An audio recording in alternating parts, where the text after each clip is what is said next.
हमने उनके साथ भी लड़ा है, आप जैसों के साथ अगर 1000 साल तक भी लड़ना पड़े हम लड़ेंगे, उसी गैरत से लड़ेंगे। वंदे मातरम का जब मसला पेश आता है, जब ये कहा जाता है कि आपको ये जबरदस्ती गाना पड़ेगा, हिंदू होने की आजादी और इसी तरह से मुसलमान के मुसलमान होने की आजादी, सिख के सिख होने की आजादी, और वो आजादी आप मुझसे छीन नहीं सकते हैं। मैं मुसलमान को दबाने की आड़ में आप अपनी नालायकी छुपाना चाहते हो और इस मुल्क में राज करना चाहते हो, उसकी कुर्बानी बनाना चाहते हो मुसलमान को, और मुसलमान इस बेगैरती का कुर्बान कभी होगा नहीं।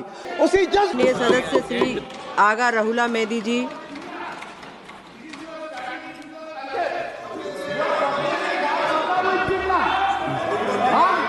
माँ Durga will Jinnah.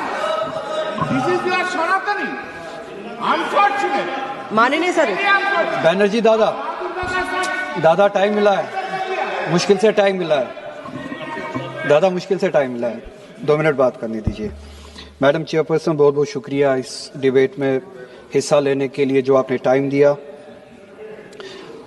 National song Vande Mataram पे डिस्कशन हो रहा है सुबह से, और मैं ये समझता हूँ कि इस मुल्क में इस नेशनल सॉन्ग के साथ किसी का ना एतराज़ है, ना कोई दो राय है, एहतराम है हर किसी का इस सॉन्ग को लेके। मगर मसला सिर्फ तब पेश आता है जब जो तकरीरें सुबह से इस तरफ से हुई, बीजेपी की तरफ से और लाइक माइंडेड जो इनकी पार्टीज़ है, जब ये कहा गया कि हिंदुस्तान में रहना है तो वंदे मातरम गाना है। ये कहा गया कि आप तभी इस मुल्क के बाशिंदे हो जब आप ये गाना गाओगे। एतराज तब शुरू होता है। आप वंदे मातरम को नेशनल सॉन्ग मानते हैं, हम सब मानते हैं, आप गाते हैं, हम नहीं गा सकते हैं। इसकी एक वजह है, और उस वजह की आज़ादी हमें इस मुल्क के आईन ने ही दी है। कभी कभार कुछ मामलों में 2 चीजों के दरमियान क्लैश होता है, एक नेशनल कॉन्सेप्ट और आपकी रिलीजियस फेथ, और ये यूनिवर्सल है, इटर्नल फैक्ट है, चाहे किसी भी मजहब से कोई भी वाबस्ता हो, मुसलमान हो, हिंदू हो, सिख हो, वो इटर्नल आइडेंटिटी अपने मजहबी अकीदों को मानता है, वो प्रायोरिटी अपने मजहबी अकीदों को देता है। मैं एक छोटी सी एग्जांपल दूंगा। इस मुल्क में सिटीजनशिप छोड़ने की तादाद लाखों में है पिछले कुछ सालों से, उसमें मेजॉरिटी हिंदू धर्म से वाबस्ता लोग हैं जिन्होंने दूसरे मुल्कों में सिटीजनशिप ली और इस मुल्क की सिटीजनशिप को वॉलंटियरली छोड़ा। मगर जब उन्होंने अपनी इस टेम्परेरी आइडेंटिटी को तब्दील किया, नेशनैलिटी को तब्दील किया, क्या उन्होंने अपनी रिलीजियस आइडेंटिटी को तब्दील किया? क्या वो हिंदू से किसी और मजहब में तब्दील हुए? नहीं, उन्होंने तब टेम्परेरी आइडेंटिटी को तब्दील किया, मगर इटर्नल आइडेंटिटी को उन्होंने थामे रखा, क्योंकि वो उनके लिए इटर्नल आइडेंटिटी है। मजहब, धर्म इटर्नल आइडेंटिटी है, इटर्नल बिलीफ है।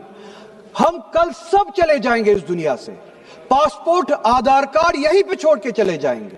ये जब चले जाएंगे, अपने साथ अपने धार्मिक का जो काम किए हैं वो साथ में ले जाएंगे। पासपोर्ट और आधार कार्ड, नेशनैलिटी अपने साथ नहीं लेंगे। जब मैं इस दुनिया से चला जाऊंगा, पासपोर्ट, आधार कार्ड, ये टेम्परेरी आइडेंटिटी यहीं पे रह जाएगी। मेरी इटर्नल आइडेंटिटी, मेरी मजहबी आइडेंटिटी, मेरे मजहब के अकायद मेरे साथ चलेंगे, जिस तरह इनके साथ चले जाएंगे, वो इटर्नल आइडेंटिटी है। और जब ये क्लैश सामने आता है, तब हमें कॉन्स्टिट्यूशन ही ये आजादी देता है कि आपकी रिलीजियस फंडामेंटल जो फ्रीडम है, आप उस रिलीजियस फ्रीडम को इस मुल्क में कॉन्स्टिट्यूशन के हवाले से उस रिलीजियस फ्रीडम को एक्सरसाइज कर सकते हैं। और वंदे मातरम का जब मसला पेश आता है, जब यह कहा जाता है कि आपको ये जबरदस्ती गाना पड़ेगा, हम तब ये कहते हैं कि आप गाए, हम एहतराम देते हैं। नेशनल सॉन्ग है, हम उसका भी एहतराम करते हैं, उसमें 2 राय नहीं है। आप गाए, हम एहतराम के लिए खड़े हो जाएंगे, मगर आप ये चाहेंगे कि हम भी गाए, मुमकिन ही नहीं है, हो ही नहीं सकता है। आप चाहेंगे, अब सब्र करो, सुबह से इतने लोग बोलते आ रहे हैं, चेयर को एड्रेस करें आप। तो जवाब सुनने का भी मादा रखा करो। आप गाइए, आप बोलिए नेशनल सॉन्ग है, आप बोलिए नेशनल सॉन्ग है, कोई दो राय उसमें नहीं है, मगर हम पे थोपिए मत। कॉन्स्टिट्यूशन इस चीज की हमें आजादी देता है, और आप खुद कहते हैं कि वंदे मातरम गाने की ईजाद ही आजादी के लिए हुआ बेशक हो। आजादी किस चीज के लिए? आजादी इस चीज के लिए हिंदू के हिंदू होने की आजादी, और इसी तरह से मुसलमान के मुसलमान होने की आजादी, सिख के सिख होने की आजादी, और वो आजादी आप मुझसे छीन नहीं सकते हैं, किसी भी नाम पे नहीं छीन सकते, किसी भी दबाव में नहीं छीन सकते, किसी भी सिख से उसके मजहब की आजादी नहीं छीन सकते, किसी भी हिंदू से उसकी मजहब की आजादी नहीं छीन सकते, और किसी भी मुसलमान से उसके मुसलमान होने की आजादी नहीं छीन सकते। कोई भी दबाव मुझे मजबूर नहीं कर सकता है। आप गाइए और हमें वो आजादी दे दीजिए।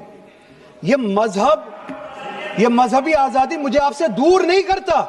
वही मजहब जो मुझे ये कहता है कि लकुम दीनकुम वलिय दीन, आपके लिए आपका दीन, मेरे लिए मेरा दीन, जिसको कॉन्स्टिट्यूशन ने आजादी दी, ये क्या कि फंडामेंटल राइट है रिलीजियस फ्रीडम। हमारा कॉन्स्टिट्यूशन हमारे कुरान की उसी आयत की तर्जुमानी करता है। 2 मिनट दे दीजिए मैडम। तर्जुमानी करता है कि आप अपने दीन पे चलिए, हमें अपने दीन पे अमल करने की आजादी दे दीजिए। आप ही की तरफ बात जबरदस्ती की है, बात किसी और चीज की नहीं है। और ये डिबेट, मुझे पता है ज्यादा वक्त नहीं मिलेगा, बस 1 मिनट में मैं पूरा कर रहा हूं। और ये डिबेट सिर्फ और सिर्फ इसलिए हो रहा है कि जब हिंदुस्तान का हिंदू हो, मुसलमान हो, सिख हो, इनसे पीने के लिए साफ पानी मांगे, सांस लेने के लिए साफ हवा मांगे, रोजगार मांगे, जब इनसे महंगाई के खिलाफ, महंगाई के बारे में जवाब मांगे, जब इनसे रोजगार मांगे, तब ये सिर्फ ये बोल सके कि रोजगार के बारे में बात मत करो। वो देखो मुसलमान, हमने उसको मजबूर किया वंदे मातरम गाने के लिए।